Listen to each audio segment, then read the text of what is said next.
কালকের বাড়িতে বোম বানালাম। আরে না না, ভয় পাবেন না, এটা খাওয়ার জিনিস।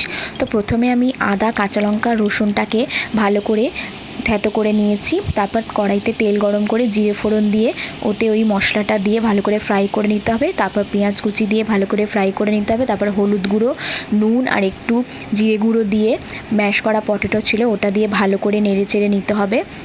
নিয়ে আর ধনেপাতা চাটনি ছিল বেটে রেখেছিলাম, ওইটা 2 চামচ দিয়ে ওর সঙ্গে মাখিয়ে আলুটা একটু ঠান্ডা হয়ে গেলে তারপর এরম করে গোলা তৈরি করে নিতে হবে।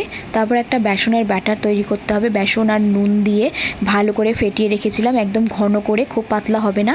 দিয়ে এবার পকোড়ার মতন করে ভেজে নিতে হবে তেলে। আর এটা বেশি ভাজাও হবে না, হালকা ভাজা হবে, আর এটা ব্রাউনও হবে না। তারপর আমার ঘরে যা ব্রেড ছিল ওই দিয়েই টুকরো টুকরো করে কেটে রেখেছিলাম। আর ধনেপাতার চাটনি বাটা ছিল, যেটা আদা, কাঁচা লঙ্কা, রসুন, নুন দিয়ে বাটা ছিল, ওটা পাউরুটির মধ্যে মাখিয়ে আর একটা করে পকোড়া গোল্লা দিয়ে আর